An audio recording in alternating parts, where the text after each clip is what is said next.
अस्सलाम वालेकुम दोस्तों, मैं हूं शाहिद हुसैन, रोशन अली अजीम साहब और गुलाम हैदर। हम सिंध हाई कोर्ट में तीनों मौजूद है। आज मीटिंग होनी थी। रोशन अजीम साहब हैदराबाद से यहाँ आए थे और कुछ पेशरफ्त और कुछ मामला के हवाले से आप सबको आगाह करना था। सर, आप कराची आए हैं, आपका बहुत शुक्रिया। रोशन साहब और उसके बाद गुलाम हैदर भाई भी हमारे साथ है। सर, ये सबसे पहले जो सवाल, काफी दिन से चूंकि हम साथ नहीं हो पा रहे थे, जुड़ पा रहे थे, बहुत सारे लोगों का सवाल ये आता है जी, गुलाम हैदर साहब ने आपको केस से अलग कर दिया। तो पहले तो बल्कि मैं गुलाम हैदर से पूछूंगा, हैदर भाई, केस से अलग कर दिया इनको आपने? नहीं सर, ऐसा कोई बात ही नहीं है। शुरू से लेकर आज तक भी साथ है रोशन साहब। पता नहीं लोगों को कैसे डाउट उनका कैसे साफ करें। हम तो इकट्ठे हैं 24 घंटा फोन पे, ऐसे भी हर हाल हवाल होता है तो एक ही साथ है, आपको तो पता है। बिल्कुल बिल्कुल जी सर। तो मामला असल में सर ये हुआ था, आपकी मुशावरत से ही ज़ाहिर वहाँ पहुंचे अंसार बनी एडवोकेट साहब के ऑफिस में। तो उसके बाद फिर आपने वहाँ मीटिंग भी की, जो आपने काम किया हुआ था वो उनके सामने रखा। सर, मामला आपको पता है कि जिस तरह का एक मेडिकल है तो उसमें जद्दोजहद भी बड़ी करनी पड़ रही है। तो इस वजह से मतलब अंसार बनी साहब के ऑफिस में पहुंचे आप। सर, चूंकि आपने मुतअद्दिद इंटरव्यूज में ये सारी बातें बताई कि आपने मीटिंग में वहाँ क्या क्या चीज़ें रखी और अपनी जो भी एक एफर्ट्स थी वो भी रखी, तो अब मजीद क्या तवक्कुआत हैं कि दोनों ने मिलके क्या कुछ करना है आगे जाके कि इनके बच्चे वापस आए? दूसरा, जो लोग इल्जाम लगाते हैं, अब गुलाम हैदर साहब आपके साथ हैं, तो उनके इल्जामात के जवाब बजाते आप खुद क्या देंगे? क्योंकि लोग तो ये भी कह रहे हैं कि जी आपने तो पैसे देने का इनको कहा था, अब तो उल्टा आपने इनसे पैसे ले लिए। तो दोनों आप मौजूद हैं एक ही वीडियो में, तो बता दें सब लोगों को कितने दिए कितने लिए। देखिए शाहिद साहब, पहले तो मैं अब तमाम लोगों को बताता चलूं कि मैंने शुरू से आखिर तक मैंने ये कहा था कि इस केस को हमने स्टेजेस में डिवाइड किया गया है। हम वक्त के हिसाब से शतरंज की चाल चलेंगे और हम वक्त के हिसाब से अपने पत्ते खोलते हुए जाएंगे। ये अभी हमने अंसार बनी साहब का पत्ता हमने साथ खोला है और शतरंज की जो चाल चली, हम सब एक साथ हैं। शाहिद साहब हमारे साथ हैं, गुलाम हैदर हमारे साथ हैं, हम एक साथ एक प्लेटफॉर्म पर हैं। अभी और भी हम चालें चलने वाले हैं, और भी हमारे पास और पत्ते हैं, हम खोलने वाले हैं। ये केस बड़ा क्रिटिकल केस है जो पाकिस्तान इंडिया दोनों की सरहदों के आसपास जो आर और पार दोनों तरफ है। गुलाम हैदर हमारे साथ है, हम एक पेज पर है। अंसार बनी साहब भी हमारे मशवरे के साथ ही हमने मीटिंग की है, वहां पे भी हमारा काम चल रहा है। और जो लोग कह रहे हैं कि पैसे गुलाम हैदर से लिए, मैं तमाम लोगों को बताता चलूं कि कोई पैसे गुलाम हैदर से नहीं लिए, नहीं पैसे लेने का कोई इरादा है। जितना भी सब काम कर रहे हैं हम अपनी ओन पॉकेट से कर रहे हैं, चाहे शाहिद हो, चाहे रोशन हो या दीगर हो। गुलाम हैदर का इंसानियत का सबसे बड़ा केस है, इसमें हम अपनी अपनी जो डोमेन है हम उसमें रह के काम कर रहे हैं। बाकी ये केस है, जब तक गुलाम हैदर को बच्चे नहीं मिल जाते, जब तक ये केस सॉल्व नहीं होता है, तब तक हम जो है साथ रहेंगे और हमारे साथ और लोग भी जुड़ेंगे। सिर्फ अंसार बनी साहब अभी जुड़े हैं, अंसार बनी के साथ और लोग भी मुस्तकबिल में जुड़ने वाले हैं, चाहे हिंदुस्तान हो, चाहे पाकिस्तान हो, चाहे दुनिया के और शहर हो। उसमें जर्नलिस्ट हो, वकला हो, डॉक्टर्स हो या कोई और मकतब फिक्र के जो लोग हो, जो गुलाम हैदर के बच्चे वापस कराने के लिए हमारे साथ होंगे, वो हमारे साथ होंगे, एक पेज पर होंगे। इस केस में निकल न शाहिद सकता है, न रोशन सकता है, न ही गुलाम हैदर केस से निकल सकता है। हम एक साथ एक प्लेटफॉर्म पर हैं। हाँ, कुछ दिन जो की मसरूफियात की वजह से शाहिद साहब एक तरफ हो जाते हैं या गुलाम हैदर एक तरफ हो जाते हैं, हम एक प्लेटफॉर्म पर हैं, एक साथ है।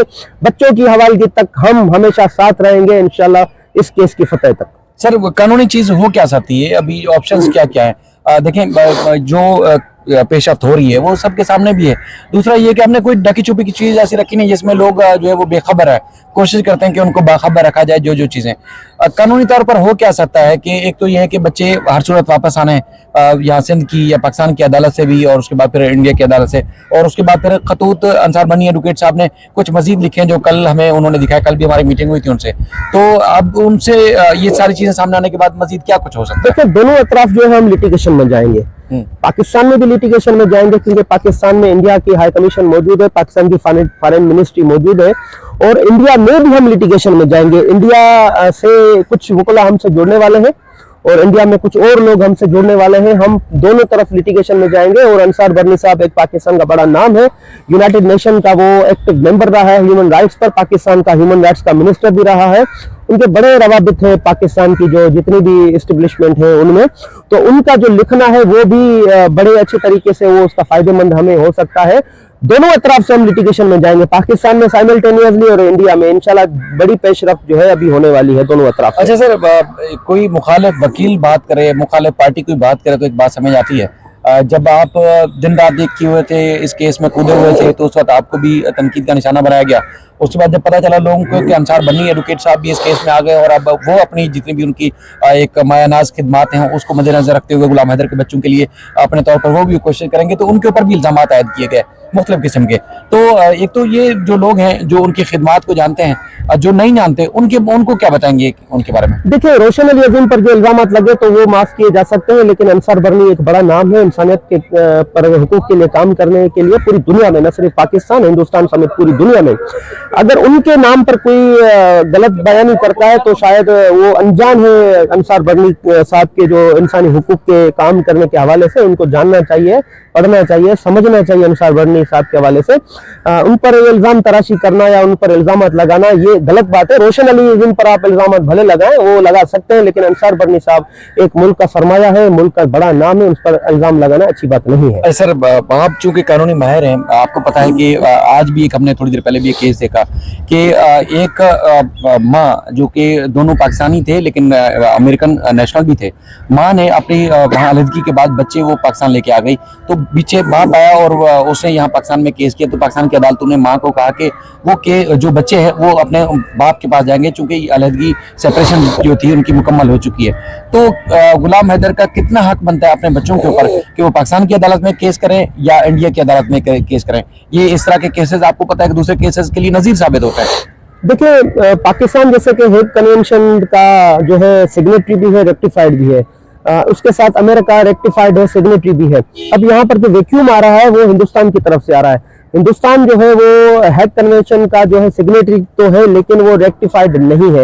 ये जो है चीज प्रॉब्लम क्रिएट कर रही है। अगर रेक्टिफाइड होती तो पाकिस्तान में ही जाके वो केस फाइल हो सकता था बच्चों की हवालगी का। फिर उसकी इम्प्लीमेंटेशन, उसकी एग्जीक्यूशन जो है वो हिंदुस्तान जाके उस पर इम्प्लीमेंटेशन करता है, एग्जीक्यूशन फाइल होती है, बच्चे जो है पाकिस्तान की एम्बेसी वापस आ जाते हैं। यहाँ पर वैक्यूम हो आ रहा है, लेकिन उसका भी जो है हल है, हम निकालेंगे। हिंदुस्तान में हम रेट पिटिशन फाइल करेंगे, हमारे जो कुछ हमारी कानूनी टीम हिंदुस्तान से जुड़ चुकी है वो वहां पे देखेगी, और यहाँ पर हम जो है पाकिस्तान की फॉरेन मिनिस्ट्री है उसको बाउंड डाउन करेंगे कि डिप्लोमेटिक नेगोशिएशन जल्द से जल्द जो है वो स्टार्ट किए जाए हिंदुस्तानी हाई कमीशन के साथ। इंशाल्लाह ऐसे ही जो है जरूर हमें फायदा होगा, केस अपने मंतकी अंजाम तक जाएगा। सर, एक सवाल है, इकरा का फोन भी आ रहा है क्योंकि उनको शायद टाइम दिया था, मेरे पास भी फोन आ रहा है। अच्छा सर, एक सवाल है, फिर उनसे भी बात करते हैं। वो सवाल ये है कि चूंकि अभी तक ये कानूनी मामला हल नहीं हुआ, उसके बावजूद रोज हम वीडियोस देखते हैं जिसमें सचिन बच्चों को गोद में उठा के बैठा हुआ है, लोग कमेंट्स करते हैं, अपने गुस्से का इजहार करते हैं।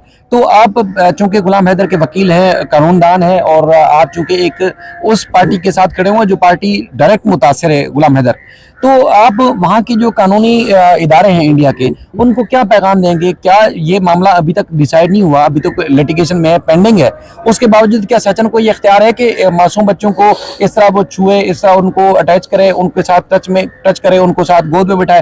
क्या कानूनी तौर पर, इखलाकी तौर पर, शरई तौर पर इस तरह कर सकता है? देखिए, बिल्कुल भी नहीं कर सकता, क्योंकि पाकिस्तान के अपेक्स कोर्ट की काफी डिसीजन है जो है वो अगर कोई माँ है अपनी खुला लेके या तलाक देके या सेपरेशन करके किसी और मर्द के पास जाती है, तो उसके बच्चे जो है वो उस दूसरे मर्द के लिए नामहरम है, तो वो ना उसको छू सकता है, ना उसको बॉडी टच कर सकता है, ना बेड टच कर सकता है। तो हम इस केस में कुछ अलग ही चीज देखते हैं कि वो बेड टच का मामला है, सचिन को गोद में बिठा के किसिस कर रहा होता है, बेड टच कर रहा होता है। इस हवाले से हमने काफी गुजारिशात की। उत्तर प्रदेश के जो सीएम है योगी आदित्यनाथ और नरेंद्र मोदी साहब है, और हिंदुस्तान में काम करने वाली यूनाइटेड नेशन की तमाम तंजीमें जो बच्चों के राइट्स पर काम करते हैं, हमने उनको भी जो है वो काफी मर्तबा गुजारिश की है। लेकिन आज फिर आपके तवज्जुह से हिंदुस्तान के जितने भी इदारे हैं, लॉ एनफोर्समेंट एजेंसीज हैं, हम उनसे गुजारिश करते हैं कि बच्चे किसी और के हैं, सचिन मीणा के बच्चे नहीं है। ये इनका जो है बायोलॉजिकल फादर है गुलाम हैदर साहब।